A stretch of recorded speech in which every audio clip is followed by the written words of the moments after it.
कृपालम गुणागार संसार पारं नतोऽहम्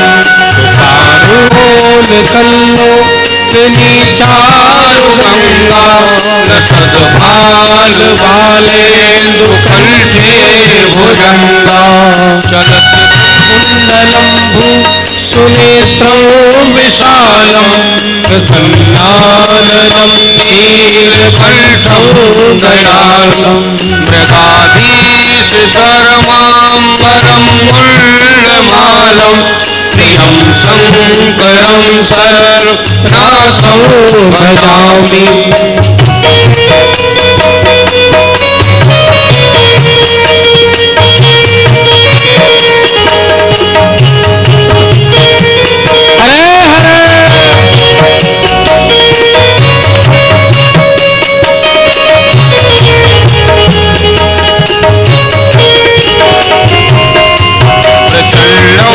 प्रकृष्टं प्रगल्भो परेशम् अखण्डम् अजं भानुकोटि प्रकाशम् त्रयशूलनिर्मूलनं शूलपाणि भजेऽहं भवानी पतिभावगम्यं कलातीत कल्याण कल्याणकारी सदा सच्चिदानंद दाता पुरारे चिदानंद संदोह मोहापहारी प्रसीद प्रसीद प्रभो मन्मथारी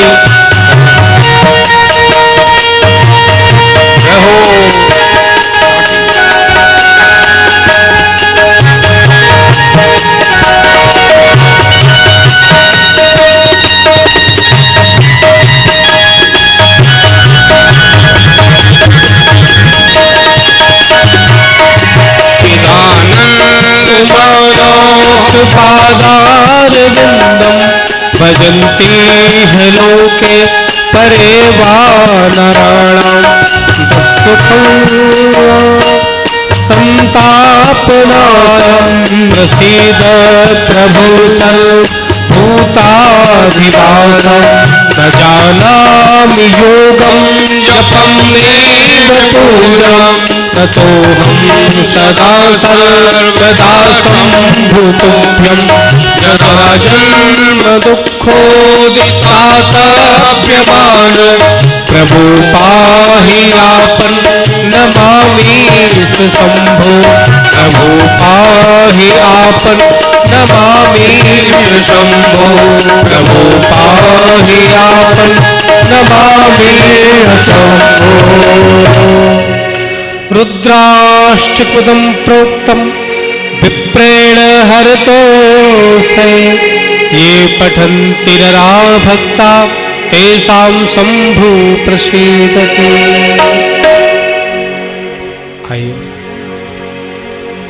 सभी बड़े प्रेम के साथ में भोलेनाथ का नाम संकीर्तन करेंगे, जिह्वा को पवित्र करेंगे, मन को भगवान के चरणों में लगाएं एकाग्र करते हुए, हाथों से सभी ताली बजाएंगे, मन को भगवान के चरणों में लगाएं, प्रेम से सभी गायन करेंगे। हर हर महादेव शंभो काशी विश्वनाथ गंगे, हर हर महादेव शंभो काशी विश्वनाथ गंगे, हर हर महादेव शंभो काशी विश्वनाथ गंगे, हर हर महादेव शंभो काशी विश्वनाथ गंगे, काशी विश्वनाथ गंगे, काशी अमरनाथ गंगे, काशी विश्वनाथ गंगे, काशी अमरनाथ गंगे, काशी विश्वनाथ गंगे, काशी अमरनाथ गंगे, काशी विश्वनाथ गंगे, काशी अमरनाथ गंगे, हर हर महादेव शंभो काशी विश्वनाथ गंगे हर हर महादेव शंभो काशी विश्वनाथ गंगे हरे हरे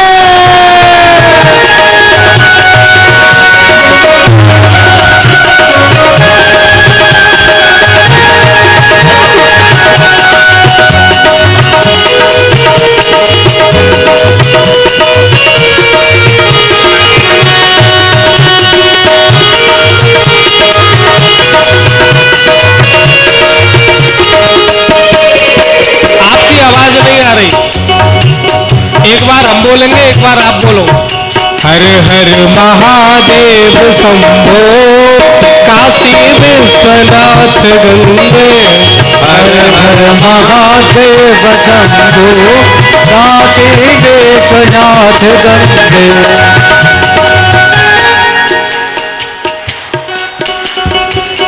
आवाज आनी चाहिए आपकी।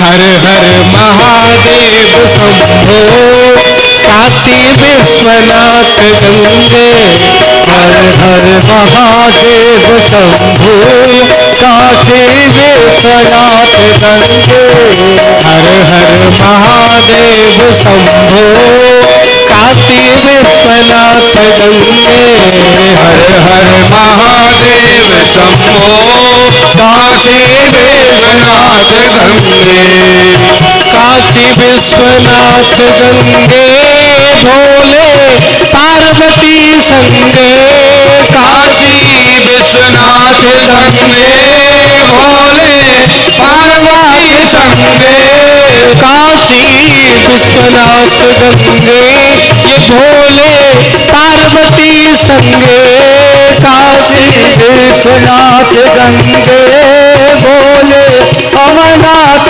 गंगे हर हर महादेव शंभो काशी विश्वनाथ गंगे हर हर महादेव शंभो काशी विश्वनाथ गंगे हर हर महादेव शंभो काशी विश्वनाथ गंगे हर हर महादेव शंभो काशी विश्वनाथ गंगे हर हर महादेव शंभो काशी विश्वनाथ गंगे हर हर महादेव शंभो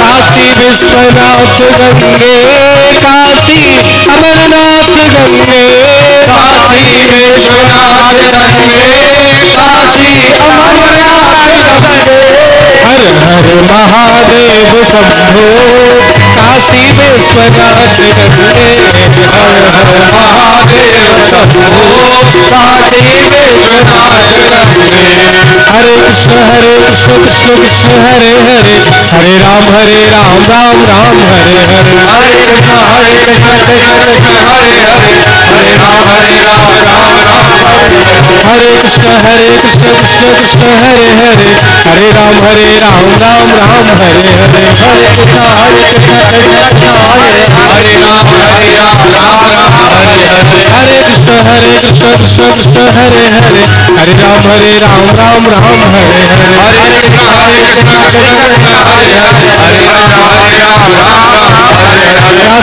राधे कृष्ण कृष्ण कृष्ण राधे राधे राधे श्याम श्याम श्याम राधे राधे हरे कृष्ण कृष्ण कृष्ण हरे हरे हरे राम राम हरे हरे राधे कृष्ण कृष्ण कृष्ण राधे राधे राधे श्याम श्याम राधे राधे हरे कृष्ण कृष्ण कृष्ण हरे हरे हरे राम श्याम हरे हरे हरे हरे महादेव शंभो काशी विश्वनाथ गंगे हर हर महादेव शंभो काशी विश्वनाथ गंगे काशी विश्वनाथ गंगे काशी अमरनाथ गंगे काशी विश्वनाथ गंगे काशी अमरनाथ गंगे हर हर महादेव शंभो काशी विश्वनाथ गंगे। हर हर महादेव शंभो काशी विश्वनाथ गंगे। हर हर महादेव शंभो काशी विश्वनाथ गंगे। हर हर महादेव शंभो काशी विश्वनाथ गंगे।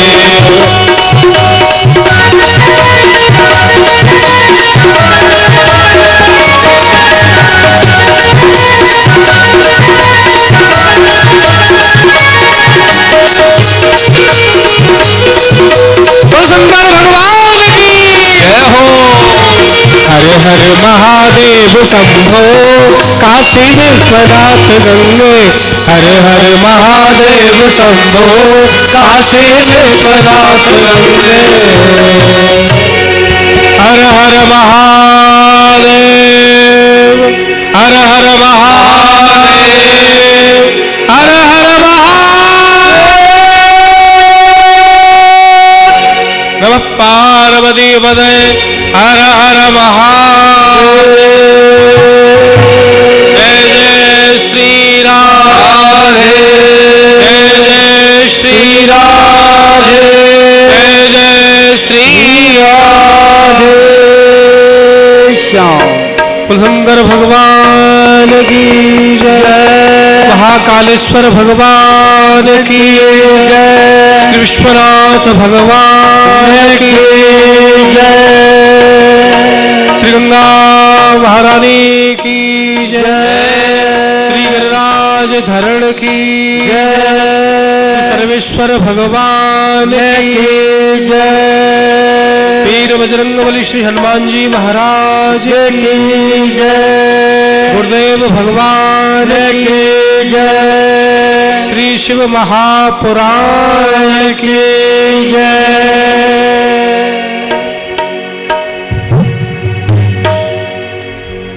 सर्वप्रथम हमारे आराध्य श्री राधा माधव उनके चरणों में वंदन प्रणाम। वो आकर के अपना स्थान ग्रहण करें और मंगल में आशीर्वाद प्रदान करें। स्थान देवता, वासु देवता, ग्राम देवता, नगर देवता, इन सब के लिए वंदन प्रणाम। सब आकर के अपना स्थान ग्रहण करें। कथा के वक्ता एवं श्रोता श्री हनुमान जी के चरणों में वंदन प्रणाम। और आप सबके हृदय में भी विराजमान भगवान शिव आत्मस्वरूप, उनको भी वंदन। प्रेम से कहो श्री राधे राधे राधे।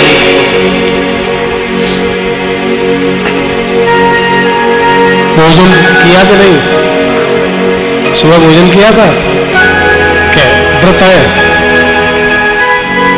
उपवास तो नहीं है? किसी का नहीं है? नींद आ रही है तो फिर इतने ढीले क्यों बोल रहे हो? जोर से बोलो। हर हर महादेव।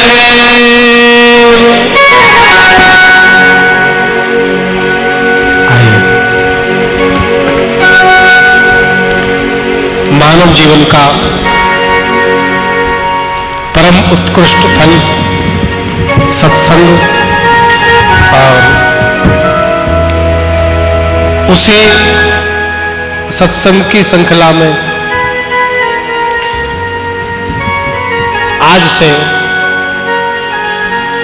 पावन वैशाख मास में शुक्ल पक्ष आज से आरंभ है। वैशाख मास है, प्रतिपदा तिथि है।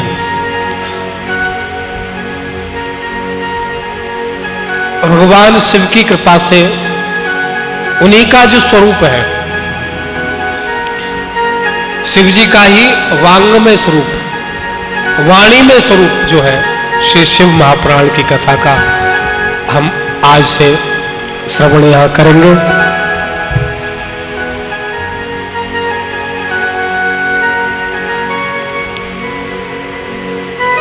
और जिनके भाग्य में है वो यहाँ आनंद लेंगे, पापों को नष्ट करेंगे, पुण्यों को बढ़ाएंगे।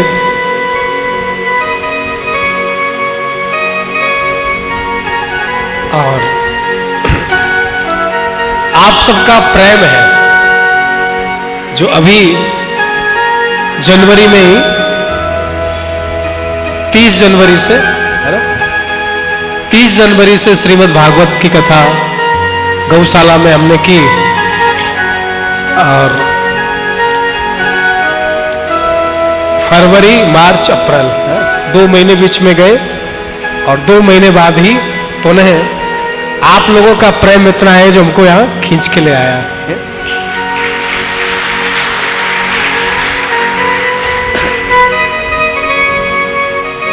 बहुत आप लोगों का स्नेह है, प्रेम है। आप लोग इतने प्रेम से सुनते हो, बहुत अच्छा हमें लगा। आप लोगों की श्रद्धा, आपकी भावना जो है, उसके लिए हमारा वंदन है, प्रणाम है आपकी भावना को। ठाकुर जी ऐसे ही कृपा आप लोगों के ऊपर करते रहे, आपकी ऐसे ही मन बुद्धि भगवान के चरणों में लगी रहे, प्रेम लगा रहे।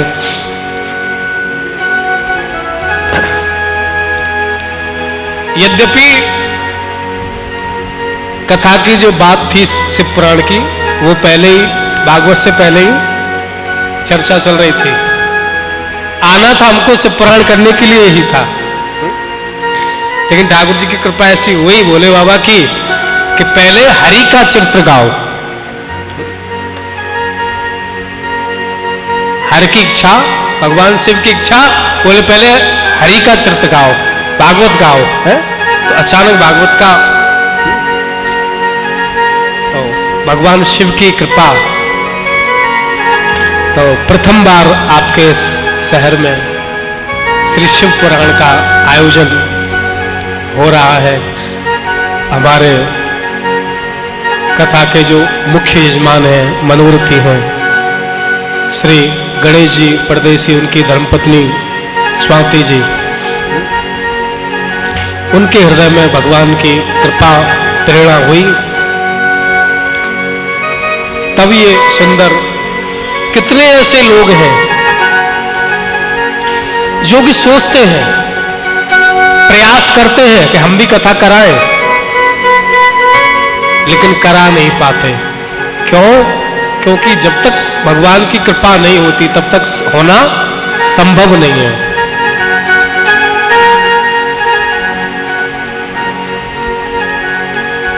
ये तभी संभव होता है जब ठाकुर की कृपा हो। ये कृपा साध्य है, धन से चाहो तो धन से नहीं हो पाएगा। कितने ऐसे धनवान लोग हैं, पैसे की कमी नहीं है लेकिन फिर भी नहीं करा पाते। ये तभी हो पाता है जब कृपा हो।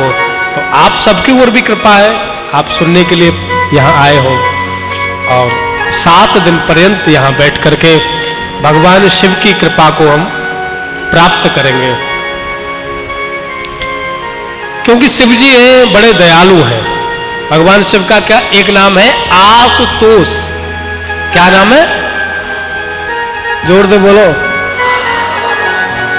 हमको सुनाई नहीं देता है।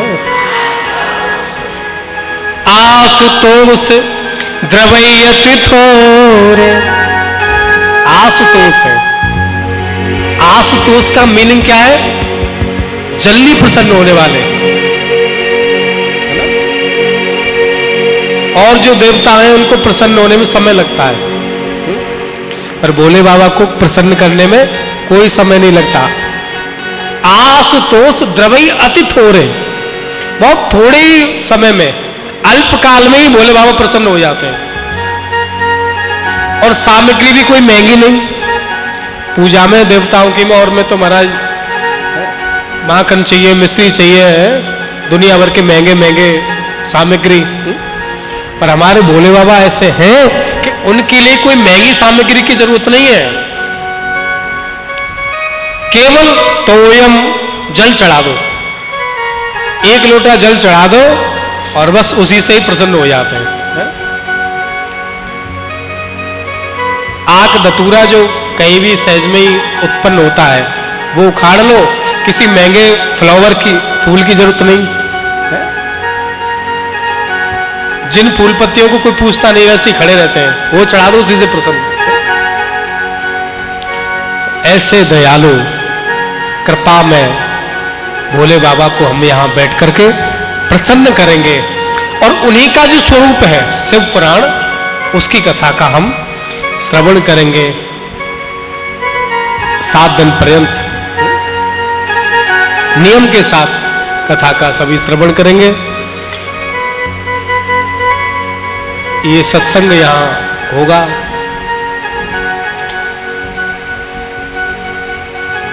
सत्संग जो है वो हमारे जीवन को सुधार देता है। पहले भी हमने चर्चा की थी ना, क्योंकि सत्संग के बिना जीवन हमारा जो है वो व्यर्थ है, बेकार है। तो श्रीमद् भागवत में शिव जी को संसार के लोगों की आत्मा कहा गया है। भगवान शिव जो है जितने भी शरीरधारी हैं उन सब की आत्मा है। कौन है? आत्मा। आत्मा त्वं गिरिजापति सहचरा प्राणा शरीरम ग्रहे। भगवान शिव जो है, हम जितने भी शरीरधारी हैं सबकी आत्मा है। आत्मा त्वं गिरिजापति सहचरा प्राणा शरीरम ग्रहे।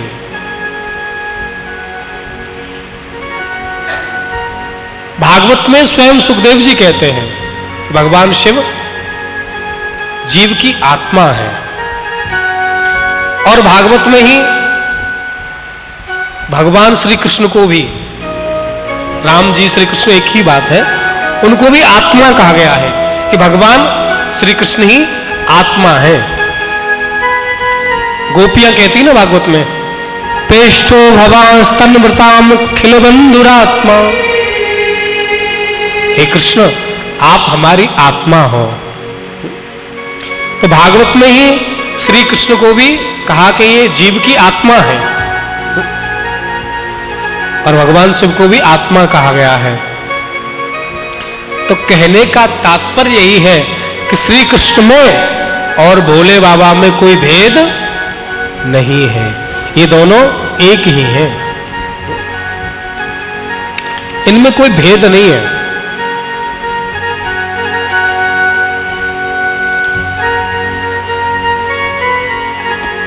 भोले बाबा के हृदय में कौन विराजमान है?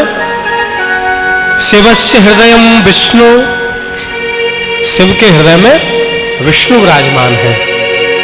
विष्णु से हृदयम शिवम, और विष्णु के हृदय में शिव जी विराजमान है। भोले बाबा के हृदय में भगवान विराजमान है। ध्यान में बैठे रहते हैं ना भोले बाबा, हर समय ध्यान करते रहते हैं, और भगवान के हृदय में शिव जी विराजमान है ना। तो दोनों में कोई भेद नहीं है। एक सज्जन हमारे पास आए एक बार और पूछा, बोले महाराज एक बात बताओ, शिव जी में और भगवान नारायण में क्या भेद है? प्रश्न किया। तो हमने कहा कि तुम्हारे प्रश्न का उत्तर तो हम देंगे, लेकिन हम भी एक प्रश्न कर रहे हैं, और हम जो प्रश्न कर रहे हैं उसका उत्तर उसी में है। उन्होंने क्या प्रश्न किया? शिव जी में और भगवान नारायण में क्या भेद है? तो हमने कहा, आप हमें एक बात बताओ, आपकी जो दोनों नेत्र हैं, आंखें हैं, इन दोनों में क्या भेद है? इस आंख में और उसमें। इस आंख में लाल दिखाई दे रहा है, इसमें पीला दिखाई दे रहा है, या इसमें बड़ा है इसमें छोटा, कुछ है? कोई फर्क है दोनों में? कोई भेद नहीं है। जो ये आंख देख रही है वही ये आंख देख रही है, दोनों में कोई भेद नहीं है। ठीक उसी प्रकार भगवान शिव में और भगवान नारायण में कोई भेद नहीं है, दोनों एक ही है। जैसे हमारी आंखों में कोई भेद नहीं, वैसे ही दोनों में कोई भेद नहीं है। जिनकी बुद्धि अल्प है, जिनकी बुद्धि छोटी है, वो इन चीजों को बढ़ावा देते हैं, मानते हैं कि वो बड़े हैं, वो छोटे हैं, है? ये छोटे लोगों की बात है, अल्प लोगों की बात है बुद्धि। एक देवी जी को हमने बताया, बोले शिव जी की पूजा किया करो, कोई परेशानी थी, बोले हम तो, हमारे गुरुजी तो मना करते हैं शिव जी की पूजा मत किया करो। मैंने कि क्यों गुरुजी क्यों मना करते हैं? बोले नहीं, हम राम जी को मानने वाले हैं, तो हमारे गुरुजी ने मना कर रखा है, बोले शिव जी की पूजा मत करना। बोलो राधे राधे, अरे जोर तो बोलो। हाँ, तो हमने कहा क्या गुरुजी का नाम क्या है, कौन सी संप्रदाय है? तो उनकी कोई संप्रदाय नहीं थी। आजकल जो मनमुखी संप्रदाय चल रही है? तो ऐसे जो अल्प बुद्धि वाले जो लोग हैं, जो शास्त्रों को नहीं समझते हैं, ना पढ़े, शास्त्रों को पढ़ा नहीं, बोले हम तो राम जी के उपासक हैं, हम शिव जी की पूजा नहीं करते। भैया, राम जी स्वयं शिव जी की पूजा कर रहे हैं। राम जी ने सेतु निर्माण किया, लंका में जाने के लिए पुल बनाया, तो सबसे पहले क्या किया? बोले सेतु तो बन गया, अब मेरे मन में एक इच्छा है। हनुमान जी बोले क्या इच्छा है प्रभु बताओ? तो राम जी ने क्या कहा?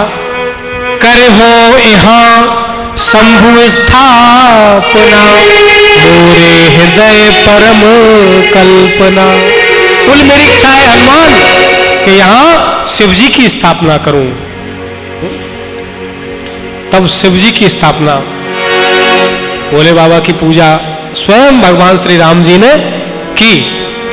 बालू का शिवलिंग बनाया, ज्योतिर्लिंगों में है ना रामेश्वर भगवान, बोला रामेश्वर भगवान की जय।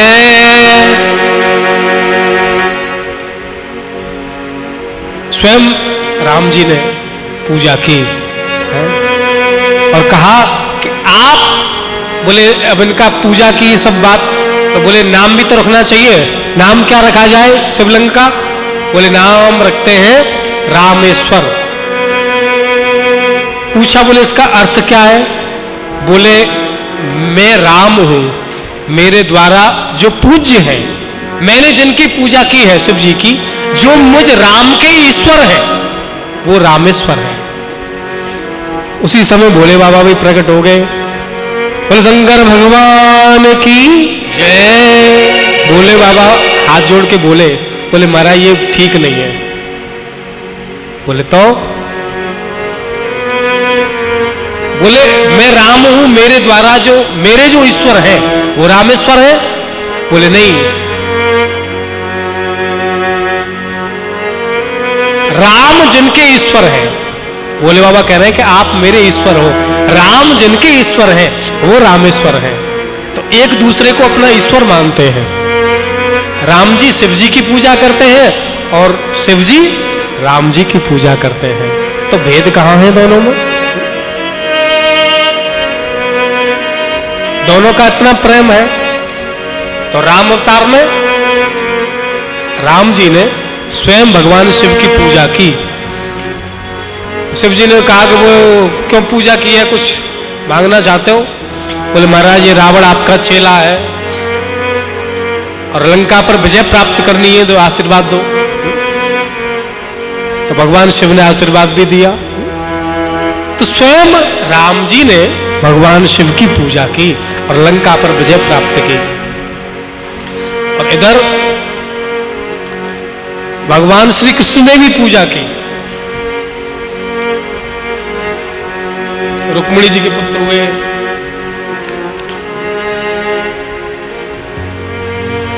जामवंती जी के कोई पुत्र नहीं हुआ।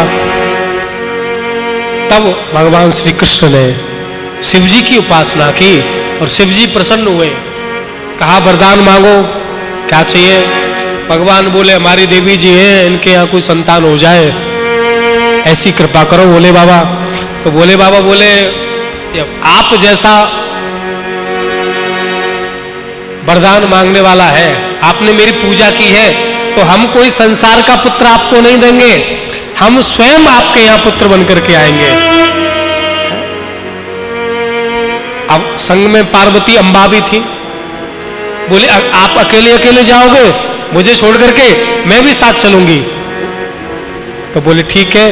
बोले हम दोनों शिव और शक्ति, शिव पार्वती दोनों ही तुम्हारे यहाँ पुत्र बनकर के आएंगे।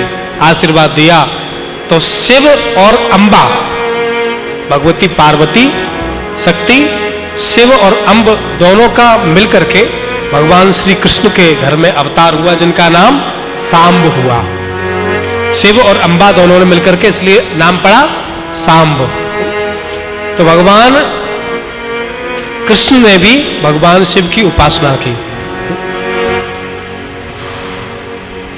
और नारायण भगवान, जो नारायण भगवान है, उन्होंने भी भगवान की पूजा की, अर्चन किया। अर्चन होता है ना, एक तो अभिषेक करते हैं, अभिषेक भगवान शिव को बड़ा प्रिय है ना। एक अर्चन होता है सभी देवी देवताओं का, गणेश जी का अर्चन होता है, देवी जी का अर्चन होता है, शिव जी का अर्चन होता है। तो अर्चन में क्या होता है, 1000 नामों से, सहस्त्र नामों से या 100 नामों से, जैसे शिव जी के 100 नाम है, भगवान के 100 नाम है, या 1000 नाम है, उनसे एक नाम लेकर के एक द्रव्य चढ़ाएं। एक नाम लिया, एक फूल चढ़ा दिया। जैसे शिव जी का अर्चन होता है तो एक नाम बोल करके नमः शिवाय, एक बेलपत्र चढ़ा दिया, संभवाय। ऐसे शिव जी के 1000 नामों से एक एक बेलपत्र चढ़ाया जाए, उसे कहते हैं सहस्त्रार्चन। तो अलग अलग देवताओं के नामों से अर्चन होता है। तो एक बार नारायण भगवान ने पूजा की। तो नारायण भगवान स्वयं पूजा कर रहे हैं। किससे अर्चन कर रहे हैं? कमल के फूलों से। नील कमल के सुंदर पुष्प तोड़ करके लाए और एक एक नाम लेकर के नमः शिवाय, ओम नमः शिवाय नमः, ओम संभवाय नमः, ओम पार्वती पदये नमः, ओम अर्धचंद्रेश्वराय नमः, ओम डमरूधराय नमः, ओम शूलपाणे नमः। ऐसे ऐसे 1000 नामों को लेकर के एक एक पुष्प चढ़ा रहे हैं। भोले बाबा ने देखा कि इनकी परीक्षा लेनी चाहिए, तो भोले बाबा ने क्या किया, 1000 पुष्प तोड़ करके लाए थे। एक पुष्प जो था उसको चुरा लिया, अदृश्य कर दिया, गायब कर दिया। अब पूजा का क्रम चल रहा है तो 999 पुष्प चढ़ा दिए, एक नाम रह गया था, एक फूल कम पड़ गया। अब भगवान नारायण ने देखा कि एक पुष्प कम पड़ रहा है पूजा में, क्या किया जाए। गिन करके रखे थे, कम कैसे पड़ गया। अब यदि बोले मैं उठ करके जाऊं तो पूजा में से उठना नहीं चाहिए, बीच में से अपराध लगता है। क्या किया जाए। भगवान नारायण विचार करने लगे, क्या करूं। अब वो भगवान है, चाहते तो वहीं प्रकट कर देते हजारों लाखों फूल, लेकिन एक लीला है, प्रभु हमको सिखाना चाहते हैं। भगवान कोई भी लीला करते हैं उसमें यही रहस्य है कि हम लोग को शिक्षा मिले, सीख मिले। भगवान ने विचार किया, यदि मैं उठ के जाऊं पूजा के बीच में तो अपराध हो जाएगा, क्या करूं। और पूजा यदि अधूरी छोड़ दूं तो भी संकल्प लिया है 1000 पुष्पों से अर्चन करना है, क्या किया जाए। तो विचार करने लगे भगवान, क्या किया जाए, एक फूल कम पड़ रहा है। तो विचार करते करते भगवान ने विचार किया, बोले ये संसार के लोग कहते हैं नवकंज लोचन कंज मुख कर कंज पद नवकंज लोचन कंज मुख कर कंज पद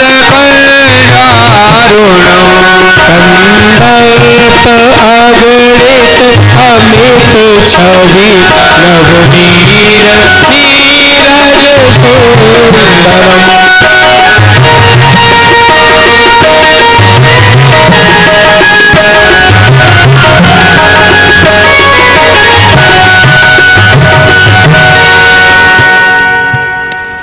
नवकंज लोचन कंज मुख कर कंज पद कंजारणम। भगवान के नवकंज लोचन, भगवान के जो नेत्र हैं वो कैसे हैं? कमल के समान। कंज लोचन, लोचन माने नेत्र, कहते हैं ना कमल नयन।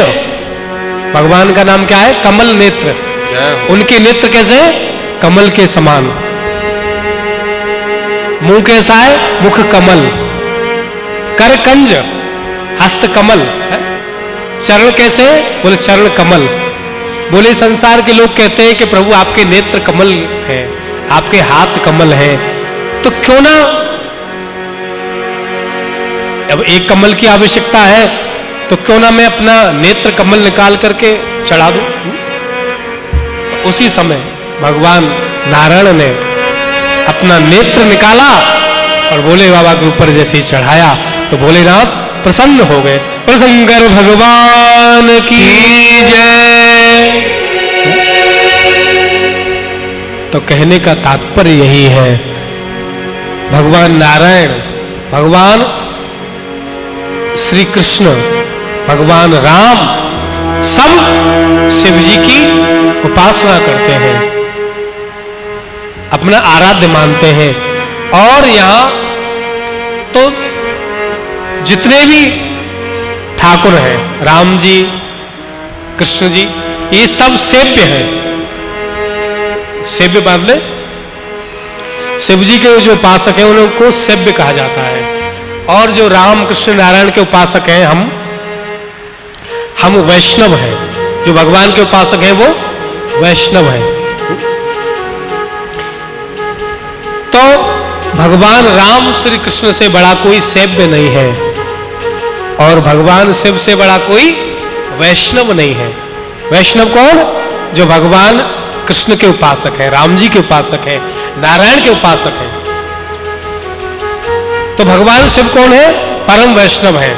श्रीमद् भागवत में 12वें स्कंद में स्वयं सुखदेव जी महाराज कह रहे हैं, निम्नमागाम यथा गंगा देवानाम अच्युतो यथा वैष्णवानाम यथा शंभु पुराणानाम इदं यथा।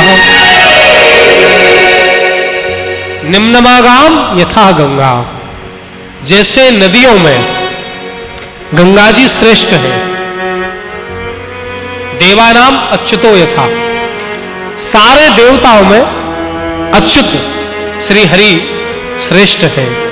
वैसे ही वैष्णवों में, भगवान नारायण के भक्तों में भोले बाबा ही परम भक्त है। वैष्णवानाम यथा शंभु, परम वैष्णव है भोले बाबा, परम भक्त है। पुराणानाम इदं यथा, पुराणों में भागवत श्रेष्ठ है? तो भोले बाबा स्वयं परम वैष्णव है, परम भक्त है भगवान के। एक दूसरे के उपासक हैं, एक दूसरे के उपास्य हैं, एक दूसरे के भगवान हैं और भक्त भी हैं। अब वो राम जी को अपना भगवान मानते हैं भोले बाबा, और राम जी भोले बाबा को भगवान मानते हैं। परस्पर में एक दूसरे का सम्मान करते हैं।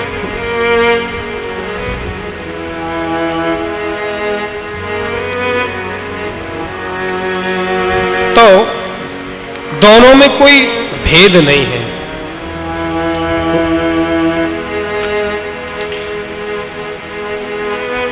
जगत की आत्मा भगवान शिव है, श्री कृष्ण है। भगवान कृष्ण के लिए भागवत में कहा गया है, वसुदेव सुतम देवम कंस चांडूरमर्दनम देवकी परमानंदम कृष्णं वंदे जगद्गुरु। श्री कृष्ण कौन है? कृष्णं वंदे जगद्गुरु। श्री कृष्ण जो है वो जगत के गुरु है। कृष्णं वंदे जगद्गुरु, जगत के गुरु है भगवान श्री कृष्ण। और यहां बाबा तुलसीदास जी भी कह रहे हैं रामचरितमानस में, पार्वती जी क्या करेंगे भोले बाबा से, हे प्रभु, हे भोले बाबा, तुम त्रिभुवन गुरु वेद बखाना, तुम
पार्वती जी कहती हैं, तुम त्रिभुवन गुरु, हे भोले बाबा, आप त्रिभुवन के तीनों लोगों के गुरु हैं। तुम त्रिभुवन गुरु वेद बखाना, और मैं नहीं कह रही ऐसा, पार्वती अम्बा कहती हैं, तुम त्रिभुवन गुरु वेद बखाना, वेद कहते हैं, श्रुति कहती है, पुराण कहते हैं, आप तीनों लोगों के गुरु हैं।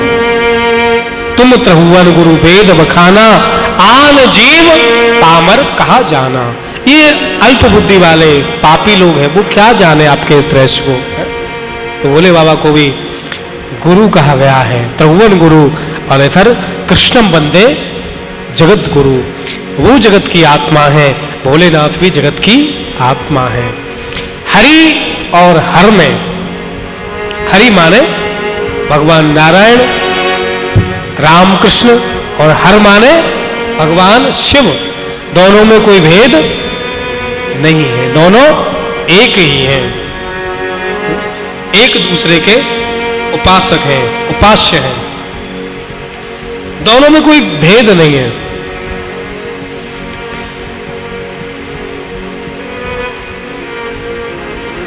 एक दूसरे के उपास्य हैं, आराधना करते हैं एक दूसरे की। और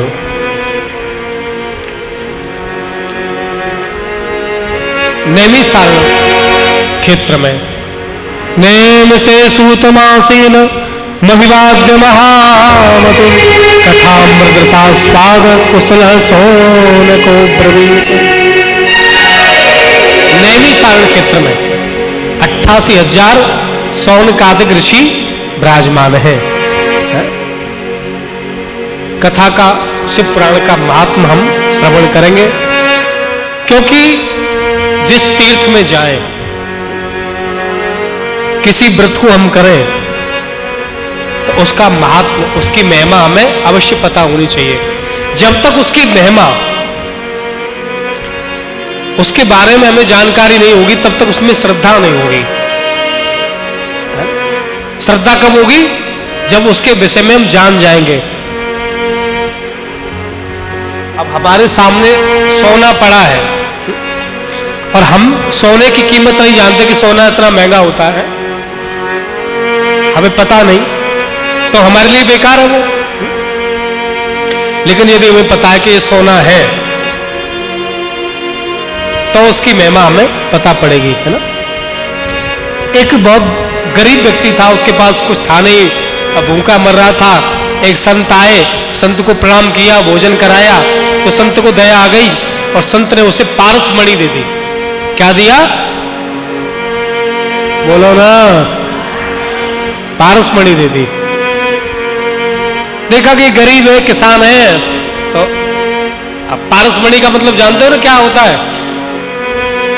पारस मणि क्या होती है? लोहे से स्पर्श कराओ, लोहे से छिवा दो तो वो सोना बन जाता है ना? तो कितना सोना हो जाएगा, लोहे से छिवाते जाओ, सोना बनाते जाओ, है? तो संत ने उसे पारस मणि प्रदान कर दी और वो जो है उस पारस मणि को लेकर के, उसे पता नहीं उसकी महिमा, संत तो चले गए और कई वर्ष बाद जब 2-4 वर्ष निकल गए तब जो है संत आए और देखा तो वो तो ऐसा का ऐसा ही झोपड़ी में पड़ा था, भैंस के नीचे सो रहा था। संत ने देखा, बोले मैंने इसे पारस मणि दी और इसे तो राजा बन जाना चाहिए था, इतना सोना इकट्ठा हो जाता, महल बन जाते सोने के, ये अभी की अभी झोपड़ी में ही पड़ा है। जैसे उसके पास गए, प्रणाम किया साधु के लिए, साधु ने पूछा कि बेटा मैंने तुमको कुछ एक पत्थर दिया था? बोले हाँ महाराज, आपने मुझे दिया था और आप देके गए थे, मैं उसी दिन से मैंने पूजा घर में रख रखा है, रोज उसकी आरती करता हूं। संत ने माथा ठोका, बोले धिक्कार है तेरे लिए। अरे बोले बाबले, वो कोई साधारण पत्थर नहीं है जिसकी तू पूजा कर रहा है। बोले तो? बोले वो पारस मणि है। अब लोहे का एक टुकड़ा पड़ा था, साधु ने लोहे से स्पर्श कराया, सोना बन गया। तब उसने देखा, तब उसकी बात समझ में आई। बोले मैंने तो सोचा तेरे ऊपर दया करके कि तेरी दरिद्रता दूर हो जाए, तेरी गरीबी दूर हो जाए, लेकिन तूने इसका उपयोग ही नहीं किया। तो गलती किसकी थी? उसका महत्व, उस पारस मणि का महत्व वो किसान नहीं जानता था, इसीलिए वो दुखी रहा। यदि उसका वो महत्व जानता तो धन की कमी रहती। बोलो ना, शंकर भगवान की जय।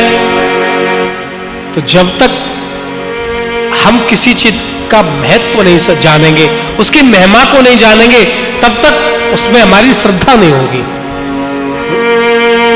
किसी तीर्थ में जाएं तो वहां की महिमा हमें पता पड़े कि यहाँ स्नान करने से, यहाँ दान करने से, यहाँ अमुक काम करने से ये फल प्राप्त होता है, इस व्रत को करने से ये प्राप्त होगा, तब उसमें हमारी श्रद्धा बढ़ती है।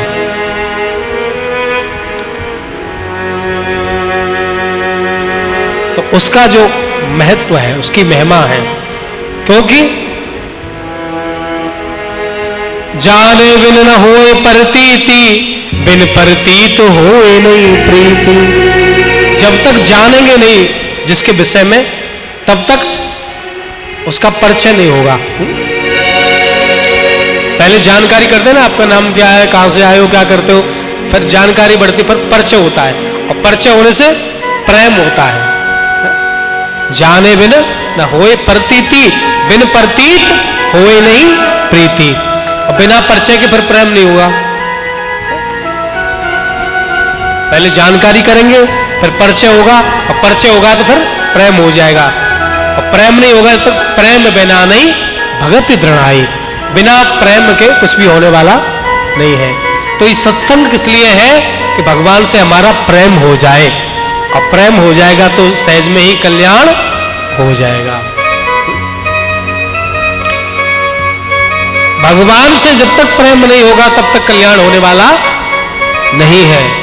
संसार से प्रेम करोगे तो फंसोगे, मरोगे, क्योंकि संसार में कोई अपना, जिन्हें हम अपना समझ रहे हैं, यही एक दिन जाकर के गोविंदाय नमो नमः कर देते हैं। कितने लोग आते हैं, बोले जे हम जिनके लिए हमने इतना कुछ किया, उन्होंने हमारे साथ ऐसा कर दिया, जिनको हमने अपना समझा था, उन्होंने हमारे साथ महाराज ऐसा कर दिया।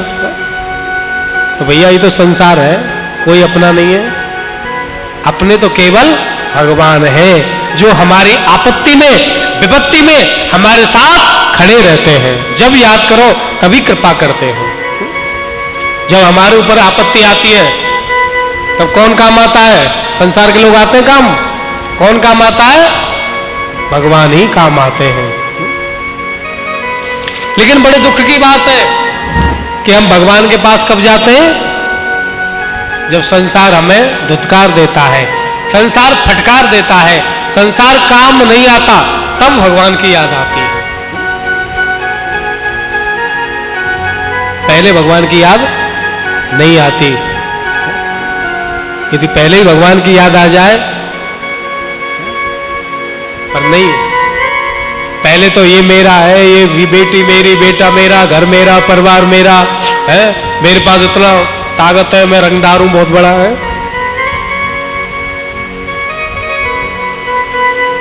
अपबल तपबल और बाहुबल चौथो है बलदाम।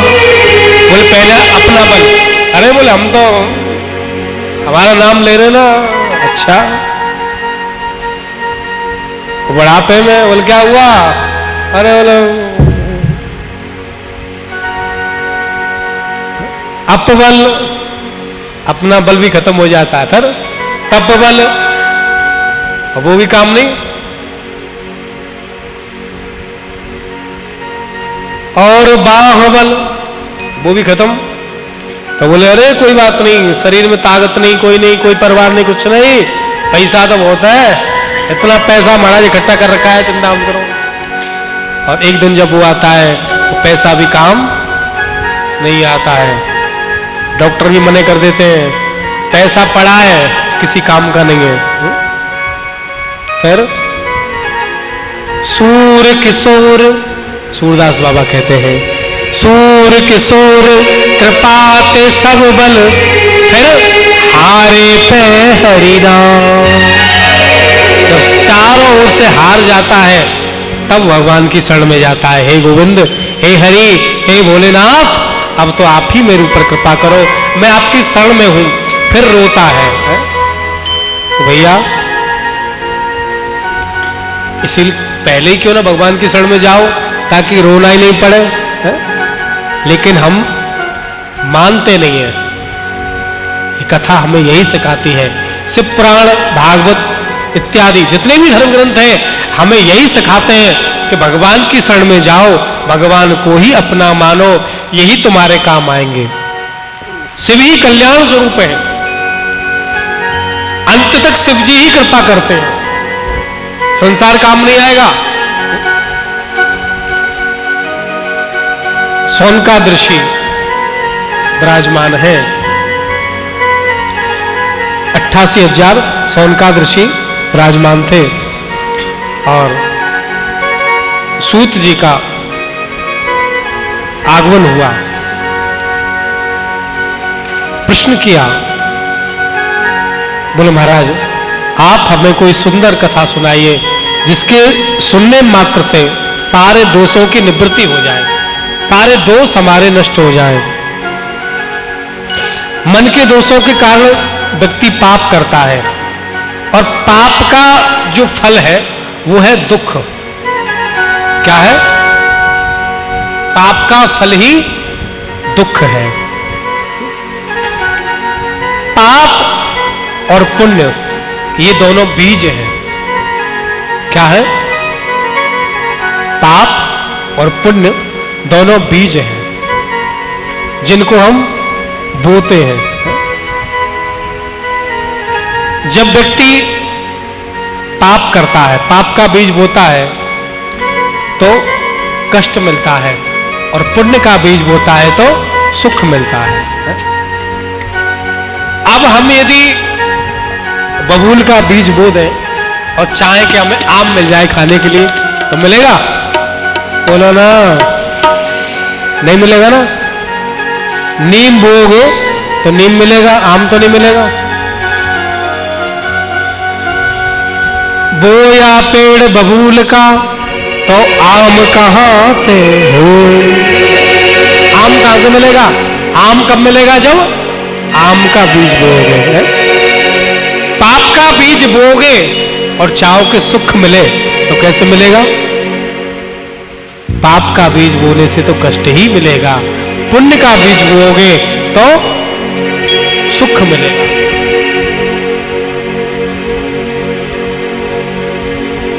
पाप पुण्य करता है, उसमें फल लगते हैं। जब पाप करते हैं तो पाप का फल मिलेगा, दुखी होता है। और दुख जो है वो अनेक प्रकार का है, दुख एक नहीं है, है ना? ये संसार क्या है? दुखालयम शाश्वत। यहां हजारों तरह के, लाखों तरह के दुख हैं। शरीर में रोग हो गया, पापों के फल जो है किस रूप में मिलेगा? शरीर में बीमारी हो गई, डॉक्टर ने मना कर दिया, बोले मीठा नहीं खाना, शुगर है। अब घर वाले तो महाराज खूब जलेबी खा रहे हैं और खूब, और ये देख देख के बोलो राधे राधे। ये भी बड़ी विडंबना है।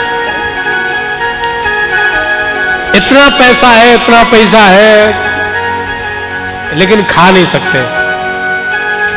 खाने के लिए महाराज ड्राई फ्रूट बड़े पड़े, इतनी सामग्री है, लेकिन डॉक्टरों ने मना कर दिया, बोले हाथ मत लगाइयो। बोले क्या खाऊं? बोले दाल का पानी पियो बस। बोले शंकर भगवान की जय। दाल का पानी पीना है, दाल भी नहीं खानी, क्यों? दाल का पानी पियो बस। अब क्या करोगे अरबों खरबों की संपत्ति का? अब जिसके पास भरा पड़ा है वो खा नहीं सकता बेचारा, और जिसके पास खाने के लिए नहीं है, जो खाना चाहता है, खा सकता है, उसके पास खाने के लिए कुछ नहीं है, उसे मिल नहीं रहा। और जिसके पास है वो खा नहीं सकता। एक व्यक्ति पैदल चल रहा है, क्यों? बोले क्या करें, गाड़ी नहीं है, टू व्हीलर भी नहीं है, साइकिल भी नहीं है, क्या करें, पैदल ही पैदल चलो। एक आदमी है जिसके पास करोड़ों रुपए की गाड़ी खड़ी है, लेकिन फिर भी डॉक्टर ने कहा, बोले 2-4 किलोमीटर भगा करो, नहीं तो मर जाओगे। अब वो भग रहा है पैदल पैदल, ड्राइवर गाड़ी में चल रहा है 1 करोड़ की में, बाबूजी के साथ में, बाबूजी पैदल पैदल भग रहे हैं। बोलो राधे राधे।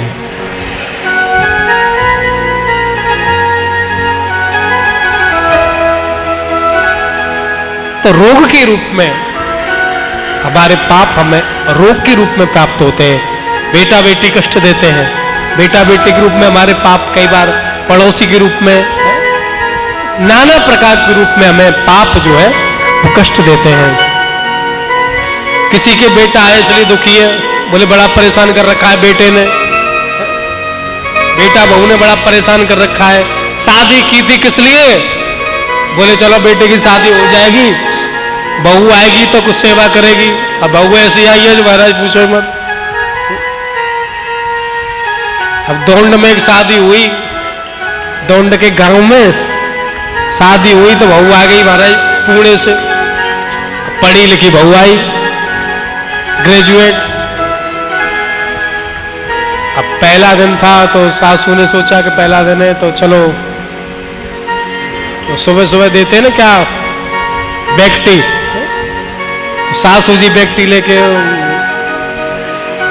बोले 9 बज गए, अभी तक तो उठी नहीं है, हम तो 4 बजे उठ जाते हैं।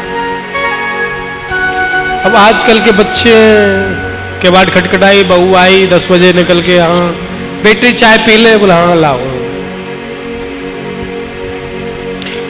सासू ने सोचा पहला दिन है, दूसरे दिन भी फिर वही कहानी, बोले कोई बात नहीं, नई नई आई है। तीसरे दिन भी वही बात, धीरे धीरे 10-5 दिन निकल गए।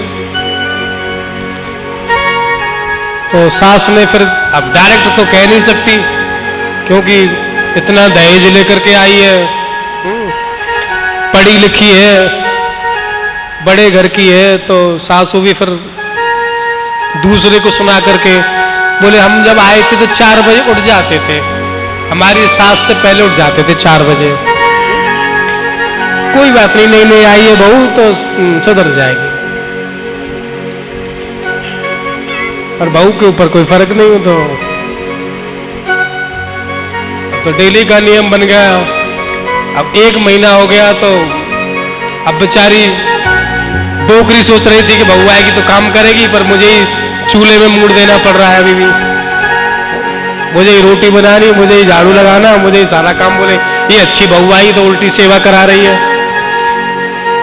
इससे अच्छा तो पहले मैं ही कर लेती थी काम, इसकी सेवा और बढ़ गई। अब कोई बात नहीं बोले। कई दिन हो गए महाराज, बेटा से कहा, बोले बेटा मैं कहूंगी तो ठीक नहीं है, तू ही समझा दे कुछ। अब बेटा ने कहा कि मैं कहूंगा तो ठीक नहीं है, एक काम करते हैं।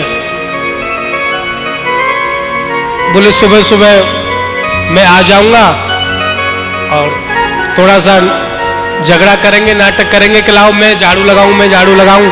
तो उसको शर्म आ जाएगी तो बोल देगी कि अरे तुम, मैं लगाती हूँ माता जी, आप छोड़ दो, आप मत लगाओ। तो कहना भी नहीं पड़ेगा और काम हो जाएगा। बोले हाँ ये ठीक है। अब महाराज सुबह सुबह झाड़ू लगाने लग गई सास।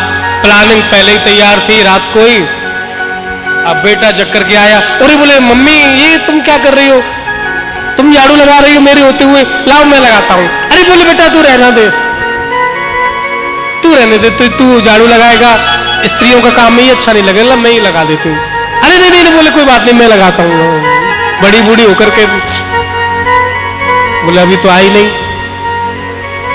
और जोर जोर से, अरे बोले मम्मी तुम छोड़ो, अरे बोले बेटा तू रहने दो। अब उसकी नींद डिस्टर्ब हुई, बहू आई, क्या बात है क्यों हल्ला कर रहे हो आप दोनों सुबह सुबह। अरे बोले मैं बेटा ये मैं झाड़ू लगा रही थी तो ये कह रहा है कि अरे बोले मम्मी तुम छोड़ो मैं लगाता हूँ। अरे बोले बेटा तू छोड़ मैं लगा देती हूँ झाड़ू। बहू बोली सुबह सुबह झगड़ा क्यों कर रहे हो आप दोनों, आधा आधा लगा लो दोनों, आधा आधा लगा लो, लड़ाई खत्म। सास ने सर ठोका, बोले धिक्कार है।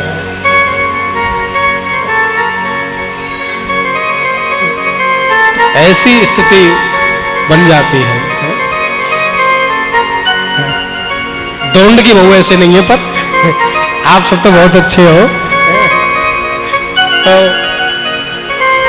नाना प्रकार के कष्टों से जीव जो है दुखी है, पाप न जाने किस रूप में भोगना पड़े। तो बोले बिना पाप के दुख नहीं हो सकता है और बिना पुण्य के सुख नहीं मिलता है। पुण्य बिना सुख होए नहीं, होए न दुख बिन पाप, काहू दोष न दीजिए समझ ली।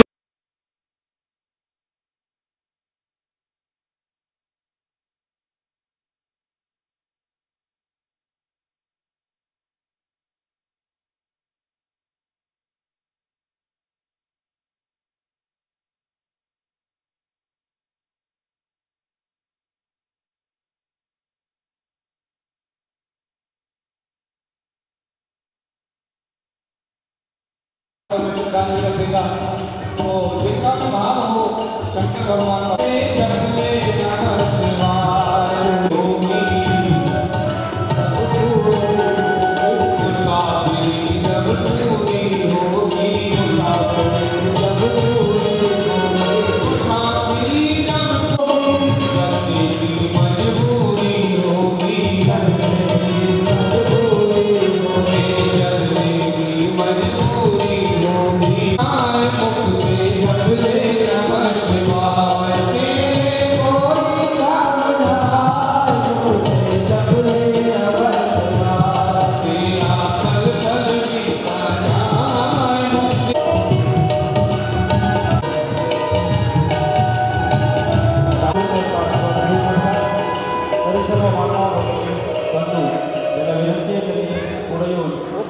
संजय परदेशी, माननीय श्री संजय परदेशी यांनी आमची मंगल आजच्या या शिवसेनेमध्ये आगमन केले आहे, सेवेत आगमन केले आहे।